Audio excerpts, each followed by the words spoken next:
வணக்கம். நீங்கள் இணைந்திருப்பது ஏழிசை ஸ்வரங்களின் யாழிசை நாயகன் யாழரசன் இணைய வானொலியின் இரவு நேர பிரதான செய்திகள். செய்தி ஆசிரியர் சத்குணநாதன் விதுஷன், வாசிப்பவர் ஜெகமோகன் தருண். பிரதான செய்திகளுக்கு செல்லும் முன்னதாக முதலில் தலைப்புச் செய்திகள்.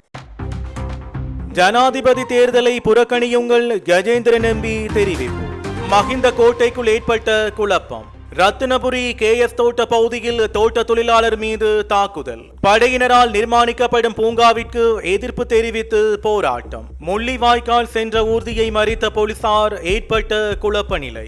ஜனாதிபதி தேர்தலில் ரணில் விக்ரமசிங்க களமிறங்குவதே சிறந்தது, சுசில் பிரேமஜேந்த. கல்முனையை துண்டு துண்டாக உடைப்பதற்கு நான் தயார், HMM ஹரிஸ் ஆவேசம். இனி விரிவான செய்திகள்.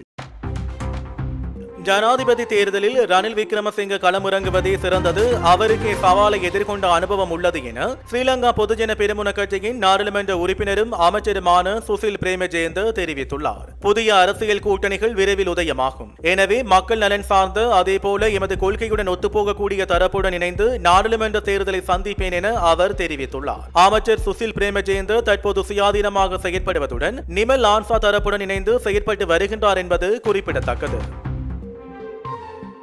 பொதுஜன பெரமுன கட்சியின் தேர்தல் பிரச்சாரத்தை மீண்டும் அனுராதபுரம் மாவட்டத்தின் கலாவவ தொகுதியில் ஆரம்பிக்க திட்டமிடப்பட்டுள்ளதாக தெரிவிக்கப்பட்டுள்ளது. எதிர்வரும் 26ஆம் தேதி பொதுக்கூட்டம் நடத்தப்பட்டு பிரச்சாரம் மேற்கொள்ளப்படும் என கட்சி தகவல்கள் தெரிவிக்கின்றன. இதற்கு முன் பல சந்தர்ப்பங்களில் இதுபோன்ற பிரச்சாரங்கள் வெவ்வேறு வழிகளில் முன்னெடுக்கப்பட்டன. குறிப்பாக ராஜபக்சவின் கோட்டையான தங்காலையில் தொடங்கிய பிரச்சாரம் இடைநடுவில் முடங்கியுள்ளதாக உள்ளக தகவல் வட்டாரங்கள் தெரிவித்துள்ளது.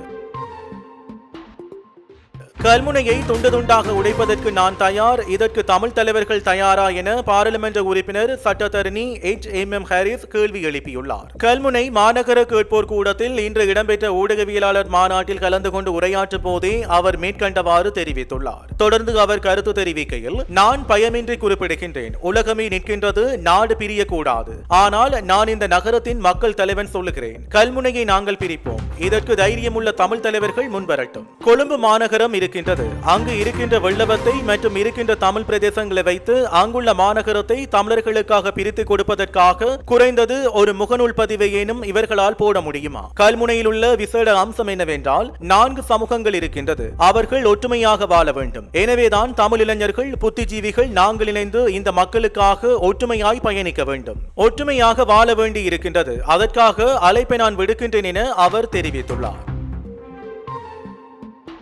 ரத்தினபுரி KS தோட்ட பகுதியில் ஓய்வு பெற்ற தோட்ட தொழிலாளர் ஒருவரை குறித்த தோட்டத்தின் பிரதி முகாமையாளர் தாக்கியுள்ள சம்பவம் ஒன்று பதிவாகியுள்ளது. காணி பிரச்சினை ஒன்றை அடுத்து நேற்றைய தினம் குறித்த தாக்குதல் சம்பவம் இடம்பெற்றுள்ளது. தாக்குதலுக்கு இலக்கானதாக கூறப்படும் நபர் தற்போது கொலன்ன பிரதேசத்தில் வைத்தியசாலையில் அனுமதிக்கப்பட்டுள்ளதாக எமது செய்தியாளர் தெரிவித்துள்ளார். இந்த நிலையில் குறித்த தாக்குதலுக்கு அந்த பகுதியில் உள்ள மக்கள் கடும் எதிர்ப்பை வெளியிட்டுள்ளனர். முன்னதாக ரத்தினபுரி தும்பரை 82ஆம் இலக்க தோட்ட பகுதியில் தொழிலாளர்கள் இருவர் தோட்ட பிரதி முகாமையாளர் தாக்கப்பட்டிருந்தனர். இவ்வாறான பின்னணியில் KS தோட்ட பகுதியில் ஓய்வு பெற்ற தோட்ட தொழிலாளர் ஒருவர் தாக்குதலுக்கு இலக்காகியுள்ளார்.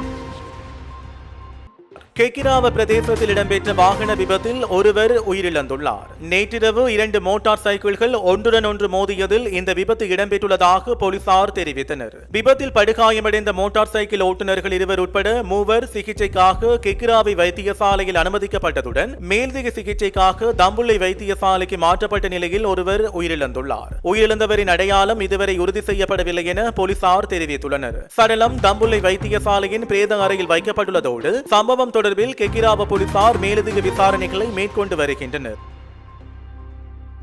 துப்பாக்கி சுடுதல் பயிற்சிக்காக போலீஸ் துப்பாக்கி சுடுதல் பயிற்சி நிலையத்திற்கு சென்றிருந்த போலீஸ் உத்தியோகத்தர் ஒருவர் ஆற்றில் மூழ்கி உயிரிழந்துள்ளதாக நிக்கவரெட்டிய தலைமையக போலீசார் தெரிவித்துள்ளனர். குளியாப்பிட்டிய போலீஸ் குற்றப்புலனாய்வு பிரிவில் கடமையாற்றும் போலீஸ் உத்தியோகத்தர் ஒருவரே இவ்வாறு உயிரிழந்துள்ளார். இவர் குளியாப்பிட்டிய போலீஸ் பிரிவில் கடமையாற்றும் போலீஸ் உத்தியோகத்தர்கள் குழுவுடன் இணைந்து நிக்கவரெட்டிய குலுகல்ல பிரதேசத்தில் உள்ள போலீஸ் துப்பாக்கி சுடுதல் பயிற்சி நிலையம் ஒன்றுக்கு சென்றிருந்த போதே இந்த சம்பவம் இடம்பெற்றுள்ளது.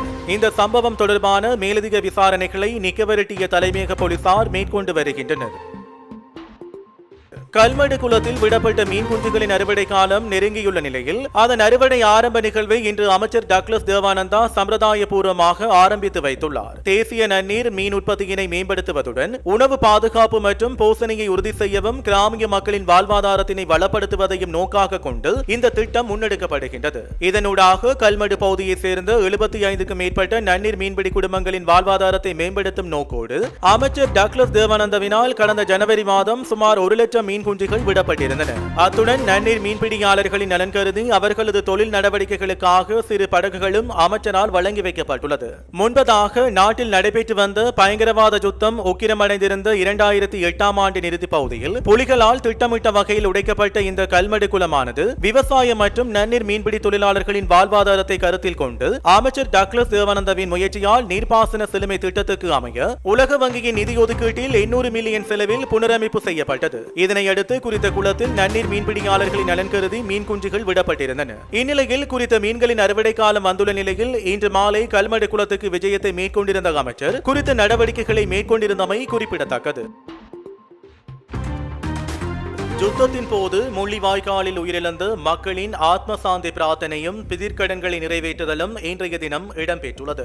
2009ஆம் ஆண்டு இடம்பெற்ற விடுதலை போராட்டத்திலே முள்ளிவாய்க்காலில் உயிரிழந்த உறவுகளுக்கான பிதிர்க்கடன் செய்யும் வழிபாடும் ஆத்ம சாந்திக்கான பிரார்த்தனையும் இன்றைய தினம் காலை 7:30 மணி முதல் முள்ளிவாய்க்கால் கப்பல் வீதியிலேயுள்ள கடற்கரை பகுதியில் விசேடமாக ஒழுங்கமைக்கப்பட்டுள்ள இடத்திலே நேர்த்தியான முறையில் ஆரம்பமாகி இடம்பெற்றிருந்தது. குறித்த பிதிர்க்கடன் வழிபாட்டில் கட்சி பேதமின்றியும் சாதி மதபேதம் இல்லாமல் உறவுகளை இழந்த பெரும் திரளான மக்கள் வருகை தந்து இறந்தவர்களின் பெயர் கூறி பிதிர்க்கடன்களை நிறைவேற்றியிருந்தார்கள். இதனைத் தொடர்ந்து தமிழின படுகொலையின் 15ஆம் ஆண்டு நினைவேந்தல் நிகழ்வுகள் முள்ளிவாய்க்கால் நினைவு முற்றத்தில் மிகவும் உணர்வுபூர்வமாக இடம்பெற இருப்பதும் குறிப்பிடத்தக்கது.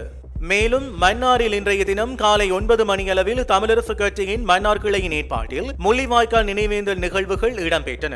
தமிழரசு கட்சியின் மன்னார் கிளை தலைவரும் நாடாளுமன்ற உறுப்பினருமான சார்ல்ஸ் நிர்மலநாதன் தலைமையில் மன்னார் நகர் பகுதியில் உள்ள தந்தை செல்வா சிலை பகுதியில் நினைவேந்தல் நிகழ்வு இடம்பெற்றுள்ளது. மேலும் முள்ளிவாய்க்கால் நினைவேந்தல் நிகழ்வு மட்டக்களப்பு காந்தி பூங்காவில் இன்று காலை இடம்பெற்றுள்ளது. மேலும் இலங்கை தமிழரசு கட்சியின் வட்டுக்கோட்டை தொகுதி கிளையின் ஏற்பாட்டில் காரைநகர் மூலக்கிளையின் தலைவர் கணேசபிள்ளை பாலச்சந்திரன் தலைமையில் முள்ளிவாய்க்கால் நினைவேந்தலும் முள்ளிவாய்க்கால் கஞ்சி விநியோகமும் இன்று மதியம் வலந்தலை மடத்துக்கரை முத்துமாரியம்மன் ஆலயம் ஒன்றில் இடம்பெற்றுள்ளது.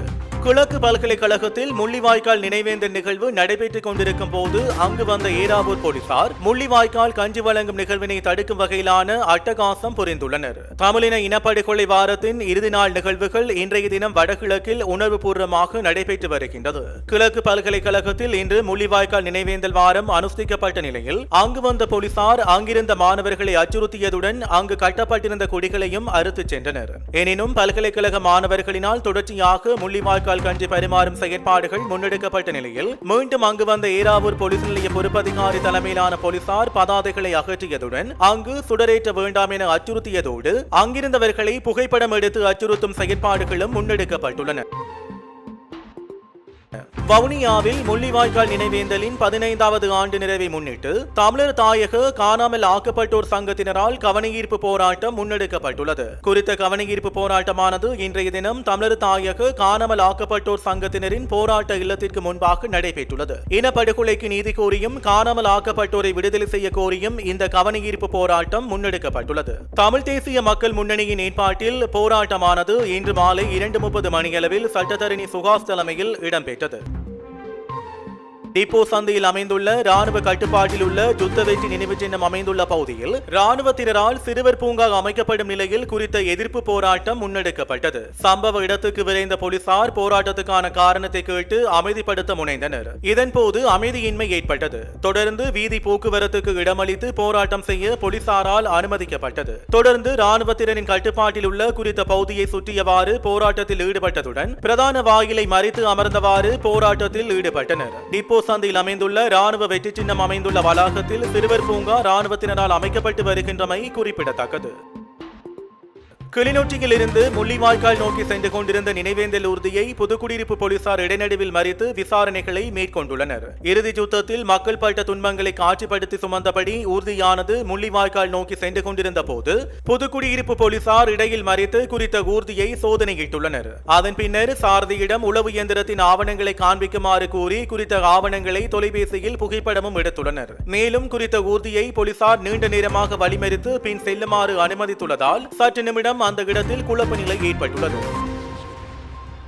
தமிழ் மக்கள் எதிர்வரும் ஜனாதிபதி தேர்தலை புறக்கணிக்கும் சபதத்தை மே மாதம் 18ஆம் தேதி இன்றைய தினம் முள்ளிவாய்க்கால் நினைவிடத்தில் நிறைவேற்றுவதற்கு அனைத்து தமிழ் மக்களும் அணிதிரள வேண்டும் என தமிழ் தேசிய மக்கள் முன்னணியின் பாராளுமன்ற உறுப்பினர் செல்வராஜா கஜேந்திரன் அழைப்பு விடுத்துள்ளார். நேற்றைய தினம் யாழ் நல்லூர் தியாக தீபம் திலீபனின் நினைவிடத்திற்கு முன்னால் அமைக்கப்பட்ட தமிழர் இனப்படுகொலை வரலாற்று நினைவிடத்தை பார்வையிட்ட பின்னர் ஊடகவியலாளர்களுக்கு கருத்து தெரிவிக்கும் போதே அவர் இவ்வாறு தெரிவித்தார். அவர் மேலும் கருத்து தெரிவிக்கையில் 75 வருட காலமாக ஆட்சி மீறிய எந்த ஒரு அரசாங்கமும் தமிழ் மக்களின் அரசியல் தீர்வு விடயங்களை முன்னெடுத்து செல்லாத நிலையில் தமிழ் மக்கள் எதிர்வரும் ஜனாதிபதி தேர்தலை புறக்கணிக்க வேண்டும். 2009ஆம் ஆண்டு முள்ளிவாய்க்காலுடன் இறுதி யுத்தம் நிறைவடைந்த நிலையில் முள்ளிவாய்க்காலில் படுகொலை செய்யப்பட்ட உறவுகளின் 15வது நினைவேந்தல் இன்றைய தினம் இடம்பெற உள்ள நிலையில் அனைத்து தமிழ் மக்களும் எதிர்வரும் ஜனாதிபதி தேர்தலை புறக்கணிக்க வேண்டும் என்ற சபதத்தை எடுக்க வேண்டும். இலங்கை சுதந்திரமடைந்த காலம் முதல் ஆட்சிக்கு வந்த சிங்கள அரசாங்கம் தமிழ் மக்களை கொலை செய்து துன்புறுத்தி மற்றும் பெண்களை பாலியல் வன்கொடுமைகளுக்கு உள்ளாக்கி அட்டூழியங்களை செய்து வந்துள்ளது. தமிழ் தலைவர்கள் ஜனநாயக வழியில் தமிழ் மக்களின் உரிமைக்காக போராடிய போது சிங்கள அரசாங்கம் அவர்களை கொலை செய்த நிலையில் 1980க்கு பின்னர் தமிழ் மக்களின் உரிமைக்காகவும் இருப்புக்காகவும் தமிழ் இளைஞர் யுவதிகள் ஆயுதம் ஏந்துவதற்கு நிர்பந்திக்கப்பட்டனர். தமிழ் மக்களின் உரிமைக்கான ஆயுத போராட்டத்தை ஒடுக்குவதாக கூறிய சிங்கள அரசாங்கம் ஒட்டுமொத்த தமிழினத்தையும் அளித்த வரலாறை மிஞ்சியது. எமது வரலாற்று நிகழ்வான இந்த முள்ளிவாய்க்கால் கஞ்சிவாரத்தை குழப்பும் நோக்கில் காவியுடை தரித்த இந்திய புலனாய்வு அமைப்பு செயற்பட்டு வருகின்ற நிலையில் குறித்த அமைப்பின் செயற்பாடுகள் தொடர்பில் மக்கள் அவதானமாக இருக்க வேண்டும். முள்ளிவாய்க்கால் ஏற்பாட்டு குழுவுக்கு நாம் ஒன்றை கூற விரும்புகிறோம். நாங்கள் பலமுறை வலியுறுத்தினோம். முள்ளிவாய்க்கால் நினைவு வார இறுதியில் எமது உறுதிமொழியாக ஒற்றை ஆட்சியை நிராகரிப்போம், 13வது திருத்தத்தை நிராகரிப்போம், நல்லாட்சி அரசாங்கத்தில் கொண்டு வந்த ஐக்கிய ராஜ்ய என்ற இடைக்கால வரவை நிராகரிப்போம் என உறுதிமொழி எடுக்குமாறு கூறியிருந்தோம். அது நடைபெறவில்லை. ஆகவே எமது பயணத்தை யாரும் திசை மாற்றக்கூடாத நிலையில் எதிர்வரும் ஜனாதிபதி தேர்தலை எமது மக்கள் புறக்கணிப்பதோடு இந்திய காவிய புலனாய்வாளர்கள் தொடர்பிலும் எச்சரிக்கையாக இருக்க வேண்டும் என அவர் தெரிவித்துள்ளார்.